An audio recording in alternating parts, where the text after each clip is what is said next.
আসসালামু আলাইকুম সবাইকে, welcome to my another blog. তো আজকে আমরা একটু শপিংয়ে যাচ্ছিলাম, আর আজকে আমরা শপিং করতে রাজধানী সুপার মার্কেটে এসেছিলাম। আর আমার বাসা থেকে রাজধানী সুপার মার্কেটের যে দূরত্ব, এই ডিস্টেন্সে আমার ভাড়া লেগেছিল 50 টাকার মতো। আমি আমার বোনের সাথে এসেছিলাম, আর আমি আমার বোন কিছু টুকিটাকি শপিং করতে এসেছিলাম। আমাদের ঈদের জন্য কিছু হালকা পাতলা জিনিস লাগতো, তো আমরা সেগুলোই দেখছিলাম। ফার্স্টে আমরা কিছু টি শার্ট দেখছিলাম, তারপর ঘুরে ঘুরে দেখছিলাম যে আমাদের আসলে কোনটা দরকার।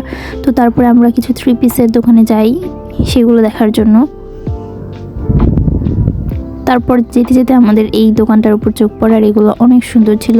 হোম ডেকোরের জিনিসপাতিগুলো অনেক পছন্দ আমার, বাট এগুলোর প্রাইস অনেক বেশি। সো আমি এগুলো জাস্ট দাম জিজ্ঞেস করে চলে এসেছি, আর নেওয়া হয়নি।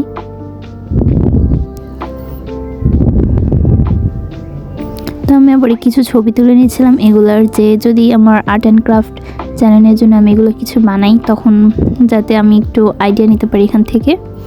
আর হ্যাঁ, আমার আরেকটি চ্যানেল আছে, ব্লসম আর্ট অ্যান্ড ক্রাফট। আমি লিঙ্কটা ডিসক্রিপশনে দিয়ে দিব, আপনারা চাইলে সেই চ্যানেলটি একটু ভিজিট করে আসতে পারেন। আসলে আমাদের পছন্দের জিনিসের তো অভাব নেই, কিন্তু আমাদের স্পেন্ডিংটা একটু বুঝে শুনে করা উচিত, আয় বুঝে ব্যয় করা উচিত। সো আমাদের সকল জিনিসের পছন্দের জিনিসই যে কিনতে হবে এমন কোনো মানে নেই। আর আমি এগুলো ঘুরে ঘুরে দেখছিলাম, আর ভাবছিলাম যে নিব কি নিব না। পরে ভাবলাম যে না, এগুলো আমি যেহেতু নিজেই বানাতে পারবো, তাই এগুলো আর কি না নেওয়াই বেটার। তো আর আমি আমার যেগুলো প্রয়োজনীয় সেগুলোর দিকে নিতে চলে আসলাম। আর এই 3 পিসগুলো আমি দামাদামি করছিলাম আর দেখছিলাম কোনটার কোয়ালিটি ভালো হয়।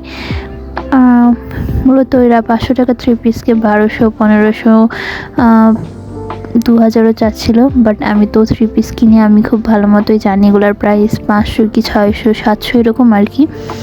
সো আমি কোয়ালিটি দেখে দেখছিলাম আর দামাদামি তো করছিলামই। আর তার চেয়ে বড়ো কথা, আমার পছন্দ হচ্ছিল না। আমি একটু সফট কাপড়ের মধ্যে একটু ভালো চাচ্ছিলাম, কিন্তু আমি সেরকম পাচ্ছিলাম না। আর যেগুলো পছন্দ হচ্ছিলো সেগুলোরও প্রাইস অনেক বেশি বলছিল, যেরকম 1200, 1500। আসলে এগুলোর প্রাইস এত বেশি না, আমি অনেক আগে থেকে এগুলো ইউজ করে আসছি, আমি জানি এগুলোর প্রাইস।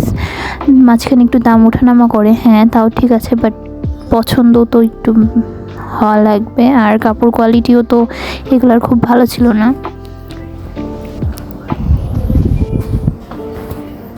কিছুদিন আগেও আমি এসেছিলাম টুকিটাকি কিছু শপিং করতে, তো তখন আমি ভালো ভালো কিছু 3 পিস দেখেছিলাম। বাট আজকে আমি তাড়াহুড়াই এসেছিলাম, মাত্র কয়েকটা দোকানে আমি ঘুরে ঘুরে দেখেছি, খুব বেশি দোকানে আমি যেতে পারিনি, কারণ আমার কাছে টাইম কম ছিল।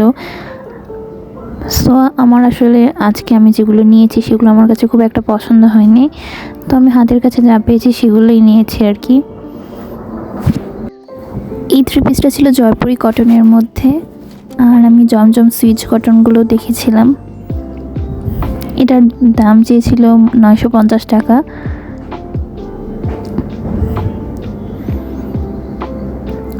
আর এই যে ব্লু কালার যে 3 পিসটা দেখাচ্ছি, এটাই আসলে আমি নিয়েছি। এটার কাপড় কোয়ালিটি মোটামুটি ভালো ছিল, খুব বেশি ভালো ছিল না, মানে একটু সফটের মধ্যে ছিল। আর এটার দামও কিন্তু আমার থেকে চেয়েছিল 950 টাকা, বাট আমি বার্গেনিং করে এটা 550 টাকা দিয়ে কিনেছি। যদি আমি 500 টাকায় কিনতে চাচ্ছিলাম, বাট ওনারা অনেক জোরাজোরি করে 550 টাকায় নিয়েছে। তো এখান থেকে কেনাকাটা শেষ হলে আমি আমার আসলে টেলারে যাব, সেখানে কিছু আবার ডিজাইন বলে দেওয়া লাগবে। তো আমি এখন ডিজাইন ডিসাইড করিনি, ড্রেস নেওয়ার পরে ডিজাইন ডিসাইড করব অ্যান্ড টেলারের কাছে যাব। আর আমার ড্রেস বানাতেই ড্রেস কেনার টাকার সমান টাকা চলে যায়। আসলে আমার টেলর মামা যিনি বানায় আর কি, উনি আসলে ইন্ডিয়া থেকে ট্রেন। সো উনি আসলে মজুরি অনেক রাখে আর কি, মানে প্রায় 400 থেকে 300, 350 এরকম রাখে। আসলে অনেক সুন্দর বানায় দেখে উনি অনেক বেশি প্রাইস রাখে। সো আমি 500 টাকার জামা 400 টাকা দিয়ে বানাই, সো একটা জামার পিছনে আমার 1000 টাকা চলে যায়। আর এই 3 পিসটা ভালোই ছিল বেশ, বাট আমার বোনের পছন্দ হয়নি। এটা ছিল হোয়াইট অ্যান্ড ব্ল্যাক কালারের মধ্যে। এটা যদি বানানো যেত তাহলে অনেক সুন্দর লাগতো, বাট সমস্যা হয়ে গেছিলো এটার ওড়নায়। ড্রেসে ওড়নাটা ছিল হচ্ছে হলুদ আর কালো হোয়াইট মিক্সড একটা টাইপের। হলুদ কালারটা এটার সাথে কোনোভাবেই যাচ্ছিল না, সো আমি আর নেইনি। বাসায় এসে দেখি কোনো সবজি নেই, মানে সবগুলোই প্রায় শেষের দিকে। তো টুকিটাকি যেটুক ছিল সেটুক দিয়ে আমি ভাবলাম যে আমার বেঁচে যাওয়া যে রাইসগুলো আছে সেটা দিয়ে একটু ফ্রাইড রাইস টাইপের কিছু বানাই। সো ঘরে থাকা উপকরণে আমি শর্টকাট এটা বানিয়ে ফেলি, কারণ বাসায় প্রায় কিছুই ছিল না। সো যা ছিল তাই দিয়ে আমি এটা বানানোর ট্রাই করলাম। আমি আর আমার বোন মিলে সব কাজগুলো করছিলাম। এটা আসলে কোনো রেসিপি না, আসলে আমি রেসিপি শেয়ার করছি না, এটা আমি আসলে র্যান্ডমলি বানিয়ে দেখছিলাম, ট্রাই করছিলাম যে কেমন হয় আর কি খেতে। আসলে এত শপিং করে আসার পর আর আমার বাজারে যেতে ইচ্ছা করছিল না, তাই আমি ভাবলাম আমি এটাই বানিয়ে ফেলি।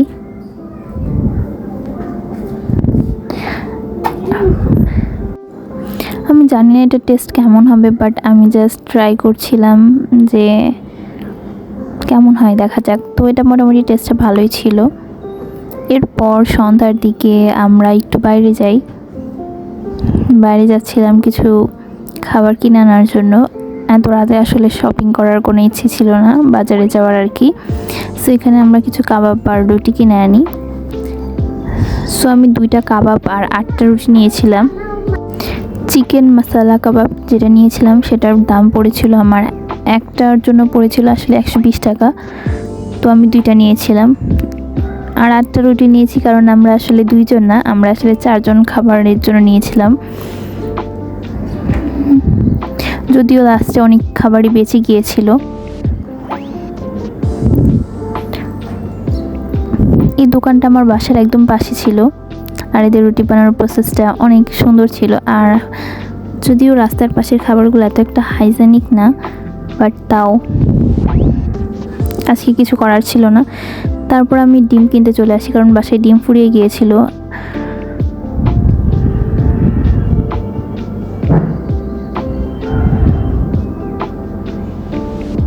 আর এই দোকানে এত পরিমাণ ডিম ছিল আর এত ডিমের গন্ধ ছিল যে দাঁড়িয়ে থেকে প্রায় কষ্টকর হয়ে গিয়েছিল। তারপর আস্তে আস্তে আমি একটা কলার দোকানে যাই আমাদের বাসার পিচ্চির জন্য কলা কেনার জন্য। তো এখানে আমি একটু চেকিং করছিলাম, আসলে কলার দেখে শুনে না কিনলে আসলে ভালো হয় না। তো দেখছিলাম যে কোন কলাটা একটু ভালো হয়। তো আমি এক হালি কলা নিই। এক হালি কলা মনে হয় যত সম্ভব, আমার যতদূর মনে পড়ছে 30 টাকা লেগেছিল আমার। তারপর আমরা বাসায় চলে আসি, আর এই তো আমরা সবাই মিলে খাচ্ছি। আর এখানে আমি ফোনে একটু আহট দেখছিলাম, আসলে রাতের বেলা একটু ভূতের কিছু দেখতে ভালো লাগে। সো আমরা জাস্ট দেখছিলাম আর খাচ্ছিলাম।